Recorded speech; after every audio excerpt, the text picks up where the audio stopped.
I think you need to have the information necessary to pass the word, to spread the word, as to why what he is saying is disastrous for the country. Now, I've given you information about the massive growth of government, how it is devouring the private sector, how it is devouring your individual liberty, how it is unmoored from the Constitution, and how these people are not done. They're never done. But take this into consideration, too. At the end of 2008, the federal debt as a percentage of gross domestic product was 40%. In 2010, yes, this is in Ameritopia. In 2010, it jumped to 60%. For 2011, it was 70%. And it now exceeds 100%. The federal debt exceeds 100% of gross domestic product. Our debt is bigger than all the value of our economy put together. And I'm not even counting unfunded liabilities through Social Security, Medicare, Medicaid, and the like. And the president today is going to talk about even more ambitious schemes. Yes, perspective helped, doesn't it, ladies and gentlemen? $61.6 trillion, or $528,000 per household for the unfunded liabilities in Social Security, Medicare, and Medicaid. And as a result of the president's first 3 years in office, the deficit is going to grow by nearly $20 trillion over the next 10 years. And he's going to get up there and stare at you and tell you how he stands for the little guy. All we need to do is tax the rich some more. Just a fair deal. That's all. People work hard. They deserve a fair deal. While he is creating a monumental, catastrophic, unconscionable debt that is going to crush you and your children. Let me tell you about this administrative state, this massive government that's on steroids now under the Obama administration that affects each and every one of you and in every aspect of your lives. This administrative state, the bureaucracy, issues thousands of regulations every year, which have the force of law. The Competitive Enterprise Institute reported that the 2010 Federal Register, the official compendium of federal rules, totaled over 81,000 pages, a record high. Since 2001, 38,700 final regulations have been promulgated. In 2010 alone, 3,573 new rules were enacted by federal agencies. An evaluation by certain economists determined that the private sector regulatory compliance costs amounted to $1.75 trillion in 2008, absorbing almost 12% of the total gross domestic product of the nation. So that's 12% complying with regulations. They're taking 25% flat out. So 37% of the entire economy, almost 40%, is money that is seized by the federal government out of the private sector, or the private sector must expend to comply with federal mandates. And the president's going to talk about doing more. The Heritage Foundation found that the number of criminal offenses in the U.S. Code increased from 3,000 in the early 1980s to 4,000 by 2000 to over 4,450 by 2008. But the total number of criminal offenses issued by regulation by the bureaucracy is actually unknown even to the federal government, which establishes them. Listen to this, quote, "Scores of federal departments and agencies have created so many criminal offenses that the Congressional Research Service, the research arm of Congress, admitted that it was unable to even count all the criminal offenses. Their best estimate, quote, tens of thousands. So Congress's own experts don't have a clear understanding of the size and scope of federal criminalization through bureaucratic regulations. And they're going to tell us they represent the little guy. Really? The farmer, the builder, the painter, the plumber, the electrician, the miner? Are you kidding me? Even an abridged examination of the federal regulatory regime reveals the extent of its tentacles. You ready for this? I want you to look around your house. Inside your house, the federal government regulates washing machines, dryers, dishwashers, dishwasher detergents, microwave ovens, toilets, shower heads, heating and cooling systems. It regulates refrigerators, freezers, furnace fans and boilers, ceiling fans, dehumidifiers.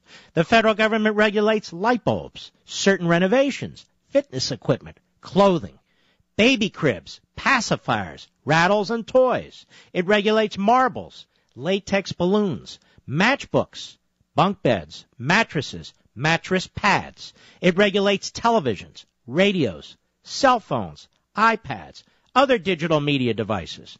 The federal government regulates computer components, video recording devices, speakers, batteries, battery chargers, power supplies. It regulates stereo equipment, garage door openers, lawn mowers, lawn darts, pool slides, etc., etc., etc.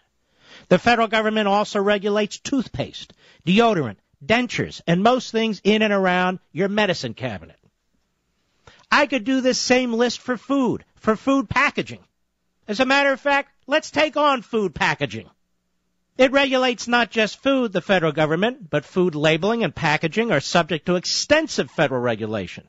New mandates require food labels, quote, to disclose net contents, identity of commodity, the name and place of business of the product's manufacturer, packer, or distributor. Labels must also include the presence of major food allergens. Certain terms like low sodium, reduced fat, and high fiber must meet strict governmental definitions.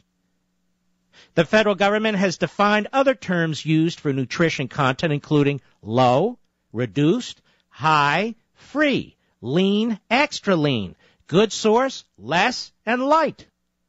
If a food is described as organic, it must meet the federal government's definition of organic. The food industry will also face new federal rules for front-of-pack calorie and nutrition labels and federally recommended nutritional criteria for foods making, quote, dietary guidance statements. For example, quote, eat 2 cups of fruit a day for good health. Federal regulations also involve food contact materials, including cutlery, dishes, glasses, cups, food processors, containers, etc., etc., etc. How the hell did we survive as a people without this massive Leviathan? How did we survive as a people? I told you this program, this hour, would be much different than what I'm sure you've heard all day long, all year long, because I've decided to answer Obama's State of the Union speech before he gives it. So there's proper context for what's going on here. And I'm not done. Stick with me, I'm not done. Everything you hear me discussing, and tons more, is in Ameritopia. And it is crucial that we get the word out. You see, it's not that Obama's against millionaires and billionaires. He's against millionaires and billionaires who are truly capitalists. If you help subsidize his campaign, he will help subsidize you. I just read where this Keystone Pipeline, the denial of it, benefits one of Buffett's companies, one of his rail services. And we can go on and on. So it's not that Obama hates millionaires and billionaires. He hates millionaires and billionaires who make money the old-fashioned way, legitimately, not through redistribution of wealth. So Obama will position himself as the guy fighting Congress, as the guy fighting millionaires and billionaires, as the guy fighting this industry and that industry, all for you. Do not forget where we are as a result of him. Do not forget where we are as a result of him. As a matter of fact, CNSnews.com did a pretty good job of reminding us. Again, this is my response to Obama's yet-to-be-given State of the Union address. And CNSnews.com, Christopher Goins, he writes, so far during the presidency of Obama, the price of a gallon of gasoline has jumped 83%, according to the Bureau of Labor Statistics. During the same period, the price of ground beef has gone up 24%. The price of bacon has gone up 22%. These are staples for average Americans, are they not? Gasoline, beef, bacon. When Obama entered the White House in January 2009, the city average price for 1 gallon of regular unleaded gasoline was $1.79, according to BLS. 5 months later, in June, unleaded gasoline was $2.26 per gallon, an increase of 26%. By December 2011, a month ago, the price of regular unleaded gasoline was $3.28 a gallon, an 83% increase. By May 2011, gasoline prices hit a high under the Obama administration of $3.93. Now, whole wheat bread prices from January 09 to December 011, this would be the Obama presidency, increased about 5% from $1.97 to $2.07. Among the first 36 months of Obama's presidency, the last 4, September, October, November, December, showed the average price of 1 pound of whole wheat bread hovering slightly above $2. Other refrigerated items like ice cream and bacon have increased by substantial amounts. Ice cream prices for a gallon were $4.44 in January 09.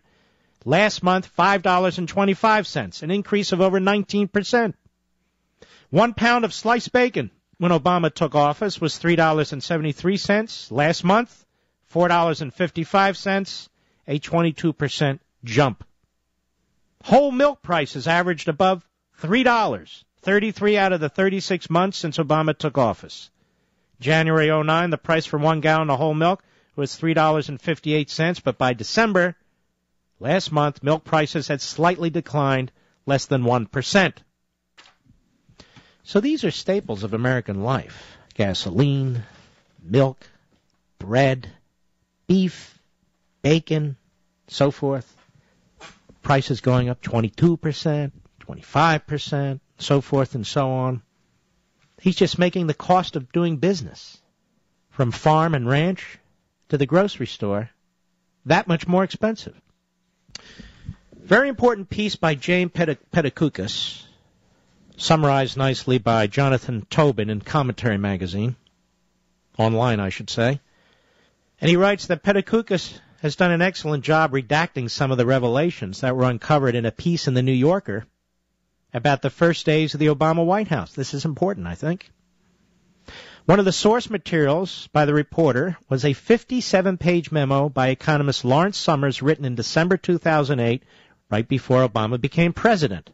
Summers would soon be appointed head of the incoming president's National Economic Council, provided a fascinating blueprint for the new administration's policies. Pedicukis lists 11 main points that tell us all we need to know about the economic stimulus package the Democrat-controlled Congress passed at Obama's behest. Chief among them is this: the nearly $1 trillion expenditure package was primarily about implementing Obama's political agenda, not fixing a damaged economy. This, ladies and gentlemen, is why Obama and his policies are so diabolical. And I've talked about this from day one, almost $1 trillion. Having nothing to do with jump-starting the economy and everything to do with instituting his utopian pro-statist agenda. And that is built into the baseline year after year after year. And he's going to go before Congress and complain he didn't have enough money, that he's being obstructed from what he wants to do.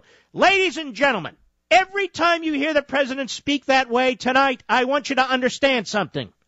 But for the United States Congress, and specifically, but for the Republican-controlled House of Representatives, I believe in my heart and my soul that we would have the closest thing to a dictator that we've ever had in this country. And he will sound like one tonight when he will say, because I've seen some of the quotes from the speech, that he will not accept the obstruction of Congress. The obstruction of Congress, such as it is, ladies and gentlemen, is built into your United States Constitution. For the very purpose of stopping a man like this, a temporary president, from destroying our entire governmental system and our society. Congress is upholding its constitutional responsibility, trying to hold this man in check so he doesn't bring down the whole damn place around him while he tries to fundamentally transform America. Thank God the Republican Congress, to the extent it obstructs him, does obstruct him. Because what they are doing is obstructing him from completely devouring the Constitution and the private sector. They are not his playthings. He's obligated to respect them. He took $1 trillion of our hard-earned money. He wants to talk about hard-earned money. He took $1 trillion of it and pissed it away on his political agenda. That's why, for many other reasons as well, but certainly one of them, It was never intended to help us economically, and never did. And never did. He lied to you. He looked you in the face, he pointed, he spoke, and he lied to you. The same way he has lied repeatedly about Obamacare. And he has to lie. Because when you push for this centralized, all-powerful government, you cannot be representing the will of the people, and you cannot create jobs, and you cannot create a better housing environment. You are empowering the government at the expense of the individual, at the expense of the family, at the expense of the private sector, and everything we hold dear. When you listen to this man tonight, understand that you're listening to a demagogue.